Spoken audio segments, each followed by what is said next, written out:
দর্শক, এইমাত্র পাওয়া রাতের সংবাদে আপনাদের স্বাগতম। শুরুতেই সংবাদ শিরোনাম। অশ্রাব্য গালাগাল, রাজনৈতিক শিষ্টাচার হতে পারে না বললেন চরমোনাই পীর। জানাবো নির্বাচন পেছানোর ষড়যন্ত্র চলছে, দ্রুত তারিখ ঘোষণা করুন বললেন জুনায়েদ সাকি। আবার জানাবো কুড়িগ্রামে রাতে রাস্তায় ঝুলন্ত নৌকা, আওয়ামী লীগ কর্মী গ্রেপ্তার। এবং সর্বশেষ জানাবো উত্তরায় যুদ্ধবিমান বিধ্বস্ত হওয়ার আগে ঠিক কি করেছিলেন পাইলট তৌকির। সুপ্রিয় দর্শক, এতক্ষণ শুনছিলেন সংবাদ শিরোনাম, এবারে জানাবো বিস্তারিত। গালাগাল, রাজনৈতিক শিষ্টাচার হতে পারে না চরমোনাই পীর। বিএনপি এবং এর অঙ্গ ও সহযোগী সংগঠনের বিভিন্ন কর্মসূচি থেকে উচ্চারিত স্লোগান ও কটূক্তির কড়া জবাব দিয়েছেন ইসলামী আন্দোলন বাংলাদেশ আমির চরমোনাই পীর সৈয়দ মোহাম্মদ রেজাউল করিম। তিনি বলেন, একটি দলের নেতারা আমাদের বিরুদ্ধে বিষোদ্গার করেছে, অশ্রাব্য ভাষায় গালাগাল করেছে। এগুলো কোনো রাজনৈতিক শিষ্টাচার হতে পারে না।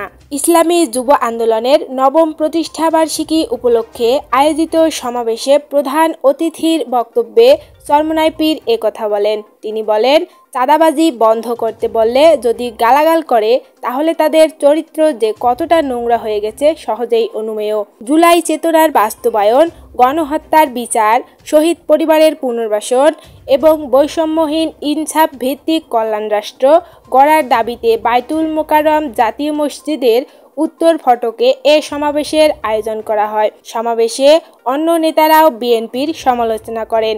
এ সময় কর্মীরা বিএনপির কালো হাত ভেঙে দাও, গুড়িয়ে দাও, চাঁদাবাজের কালো হাত ভেঙে দাও, গুড়িয়ে দাও ইত্যাদি স্লোগান দেন। নির্বাচন পেছানোর ষড়যন্ত্র চলছে, দ্রুত তারিখ ঘোষণা করুন জুনায়েদ সাকি। নির্বাচন পেছানোর ষড়যন্ত্র চলছে বলে মন্তব্য করেছেন গণসংহতি আন্দোলনের প্রধান সমন্বয়কারী জুনায়েদ সাকি। চট্টগ্রামে এক সমাবেশে অন্তর্বর্তী সরকারের উদ্দেশ্যে তিনি বলেছেন, অবিলম্বে নির্বাচনের তারিখ ঘোষণা করুন। মানুষ আশা করে 5ই আগস্ট আপনারা নির্বাচনের তারিখ ও জুলাই সনদ ঘোষণা করবেন। গণসংহতি আন্দোলন চট্টগ্রাম জেলার উদ্যোগে এই জুলাই সমাবেশের আয়োজন করা হয়। নগরের 2 নম্বর গেটের বিপ্লব উদ্যানে অনুষ্ঠিত সমাবেশে প্রধান অতিথির বক্তব্য দেন জুনায়েদ সাকি। তিনি বলেন, সুষ্ঠু পরিবেশ নেই এমন কথা বলে নির্বাচন পেছানোর ষড়যন্ত্র চলছে। এই ষড়যন্ত্র রুখে দিতে হবে। নির্বাচন আয়োজনের জন্য সুষ্ঠু পরিবেশ অবশ্যই গুরুত্বপূর্ণ, কিন্তু এটিকে অজুহাত করে নির্বাচন পেছানো যাবে না। ফলে কোনো দল যদি দখলদারি করতে চায়, আসুন আমরা প্রতিবাদ করি। বিচার, সংস্কার ও নির্বাচনকে যারা ক্ষতিগ্রস্ত করবে তারা দেশ ও জাতির স্বার্থের বিরুদ্ধে দাঁড়াবে উল্লেখ করে জুনায়েদ সাকি বলেন, পেশিশক্তির প্রভাব নিয়ে নির্বাচনী মাঠ দখল করার চেষ্টা করলে বাংলাদেশ বিপদে পড়বে, দলও ক্ষতিগ্রস্ত হবে। ফলে আগামী নির্বাচন অবাধ, সুষ্ঠু ও সর্বকালের সেরা হিসেবে আয়োজন করতে প্রতিটি রাজনৈতিক দলের সহযোগিতা করতে হবে। যারা সহযোগিতা করবে না তাদের বয়কট করতে হবে।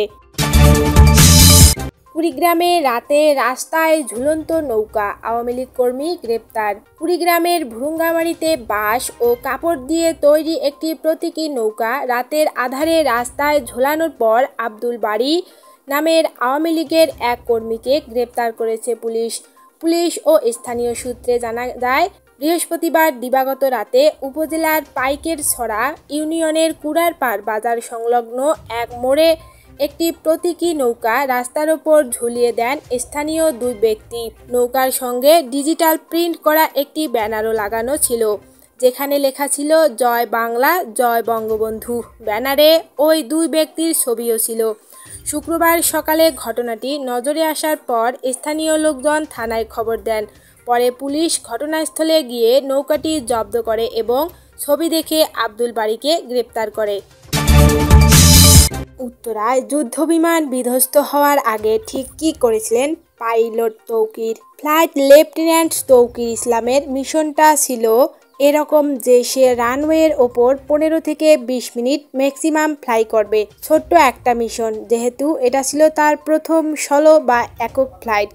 সকালবেলা তৌকির কিন্তু একটা চেক রাইডে গেছে, একটা মিশন করেছে। এটা কে নিয়েছে? এটা তার কমান্ডিং অফিসার নিয়েছে। এটা একটা পরীক্ষার মতো। যখন দেখা গেছে তৌকির ফিট ছিল তখন তাকে সলো ট্রিপে পাঠানো হয়েছে। কমান্ডিং অফিসার কি করে? সে নিজে যেখান থেকে টেক অফ করবে ওইটার পাশে এয়ার ট্রাফিক কন্ট্রোলের পাশে একটা মোবাইল হাট একটা ভ্যানের মতো আছে। সেখানে সেম রেডিও ইকুইপমেন্ট নিয়ে একজন পাইলট সব সময় থাকে। এরকম গুরুত্বপূর্ণ মিশনে কমান্ডিং অফিসার নিজেই চলে যায় এবং সে সেখানে ছিল। তার কাছে রেডিও থাকে, সব কিছু শুনছে, ইচ্ছে করলেও কথাও বলতে পারে। তো সেভাবে সে টেক অফ করে গেছে।